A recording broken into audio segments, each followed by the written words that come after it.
నీ నెంబర్ ఇవ్వచ్చు కదా. ఇస్తాను గానీ నా నెంబర్ నీ దగ్గర ఉందని ఎవ్వరికి చెప్పకు, ఎవ్వరికి ఇవ్వకు. సరే సరే చెప్పు.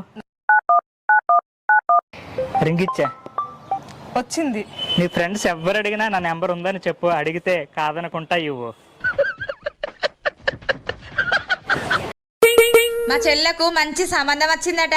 మారే ఈ రోజులలో మంచి మొగుడు దొరుకుడు కష్టమే. అందంగా ఉన్నాడట. అందంగా ఉన్నాడంటే మెదడు కాలిగానే ఉంటది. బాగా పైసలు ఉన్నాడట. డబ్బున్నోడైతే అస్సలు రెస్పెక్ట్ ఇయ్యాడు.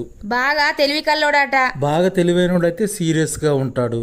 బాగా కష్టపడతాడట. బాగా కష్టపడేటోడు ఆమెను కూడా పట్టించుకోడు. లేదు లేదు కొంచెం నెమ్మదిగానే ఉంటాడట. నెమ్మదిగా ఉన్నాడంటే అతను ఒక భగ్న ప్రేమికుడై ఉంటాడు. చాలా బాధ్యతగా ఉంటాడట. చాలా బాధ్యతగా ఉంటే ముద్దు ముచ్చట ఉండదు. బాగా చదువుకున్నాడట. బాగా చదువుకున్నాడైతే నేను పట్టిన కుందేలకు 3 కాళ్ళే అంటాడు. బాగా స్మార్ట్ గా ఉంటాడట. బాగా స్మార్ట్ గా ఉన్నాడంటే నోరిపితే అబద్ధాల పుట్టాయి ఉంటాడు. బయట టిఫిన్ చేస్తే బొచ్చడు పైసలు ఖర్చు అవుతాయి. ఇంట్లోనే చేయరాదే దోశ ఇట్లా. అబ్బా నాకు దోశలు చేయరాదు కాదు. ఓసిని దోశలు చేసుడేమున్నదే, నానబెట్టిన బియ్యం నానబెట్టిన మినపప్పు ఉంటే చాలు. ఎవ్వలకు ఫోన్ చేస్తాను? బత్తడి బియ్యం బత్తడి మినపప్పు మా నాన్నని పెట్టువంట. అయ్యో రాములా, నానబెట్టుడు, అమ్మ పెట్టుడు, అక్క పెట్టుడు, చెల్లె పెట్టుడు కాదే. బియ్యం పప్పు నీళ్ళల్లో పోసి నానబెట్టాలి. ఓర్ని ఎప్పుడురా పాయింట్ వేసుకుండే ఆలస్యం రా. 10 నిమిషాల నీ ఇంటి ముందర ఉంటా. ఏంది తెగ సంబరపడతాను? ఫోన్ లెవెల్ ఇంతగానో మాట్లాడేది? ఏం లేదు, మా దోస్తు పుల్లయ్య పిల్లని తప్పిపోయిందట. దావత్ ఇస్తాడట, రమ్మంటాడు. జోరు దారుగా తయారయ్యేటో పోతానవు. మన పేరు మీద అర్చన చేపిద్దామని గుడికి పోతాన్నా. ఓ పిచ్చిదానా, మన పేరు మీద అర్చన చేయించకు. ఏ ఊకో, ఏం మాట్లాడుతున్నావు? నేనే ఏం మాట్లాడతానా? మన పేరున్నోళ్ళు బొచ్చిన మంది ఉన్నారు. మన పేరు మీద అర్చన చేపిస్తే వాళ్ళ గోదానే పుణ్యం. మరి ఏం చేయాలి? ఓ పిచ్చిదానా, గీ ఆధార్ కార్డ్ నెంబర్ మీద అర్చన చేయించు, పుణ్యం మనకే దక్కుతుంది. ఈ ముచ్చట ఎవ్వరికి చెప్పకు, నేర్చుకుంటారు. కళ్యాణి వంట చేసావా? అమ్మా నేను మళ్ళీ ఫోన్ చేస్తానుండు. లేదండి, 1 గంట సీరియస్ చూస్తా, 1 గంట మా అమ్మతో ఫోన్ మాట్లాడతా, ఇంకా వంట కాలేదండి. నాకు బాగా ఆకలేస్తుంది. నేనైతే బయటికి వెళ్ళి భోజనం చేస్తాను. ఏమండి ప్లీజ్ ప్లీజ్ అండి, ఒక 5 నిమిషాలండి. 5 నిమిషాలు వంట చేస్తావా? లేదండి, నేను కూడా రెడీ చేస్తాను. బయటికి వెళ్ళి ఇద్దరం కలిసి భోజనం చేద్దాం. నువ్వే ఇస్తారా? ప్రపంచం ఏ పిల్లమైన చెట్టు మీది లొట్టి చూసి లొట్టలయ్యకో, లొట్టిడి సేదాక జర్ర లొల్లి పెట్టకో. బాగా హుషారున్నావు, ఇంత కెట్టుపోతున్నావు. జబర్దస్త్ దావత్ ఇత్తాండు, తాగి ఊగుతా.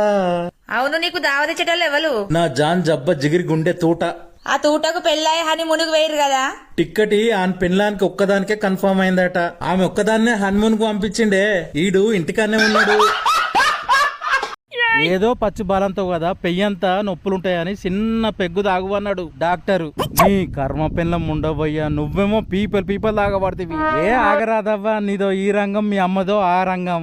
ఏ ఆగు, ముత్తంత తాగుతానే పెయ్యంత ఉల్లాసంగా ఉన్నది. ఇక మొత్తం తాగుతే ఎట్లుంటదా అని తాగుతాన్నా.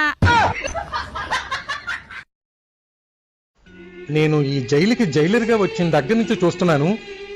అందరు ఖైదీల్ని చూడడానికి వాళ్ళ ఫ్యామిలీలు వస్తున్నారు, కానీ నిన్ను చూడడానికి ఎవరూ రావటం లేదు.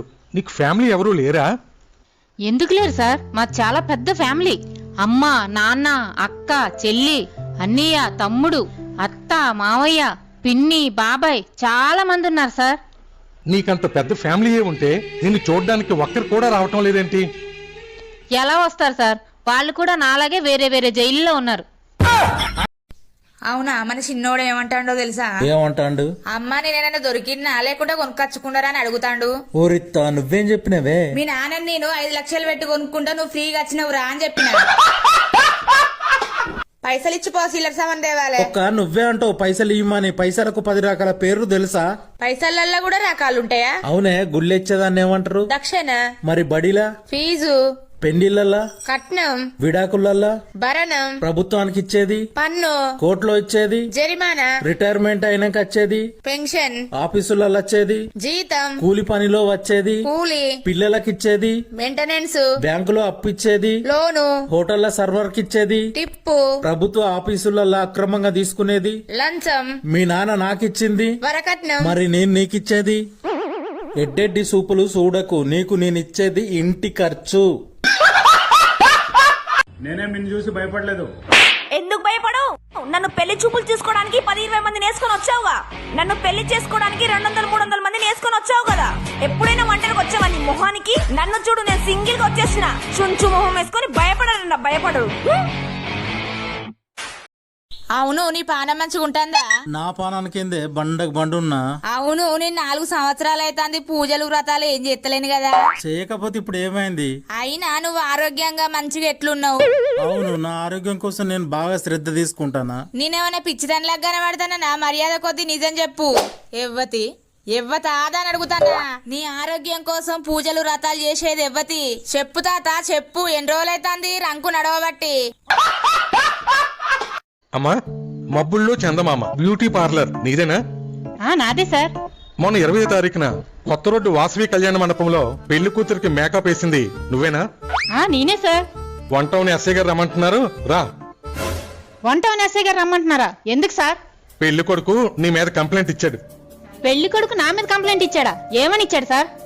ముక్కు పుడక సినిమాలోని సుహాసినిలాగా ఉన్నటువంటి అమ్మాయిని రష్మిక మందానిలాగా తయారు చేసి మోసం చేశావని కంప్లైంట్ ఇచ్చాడు.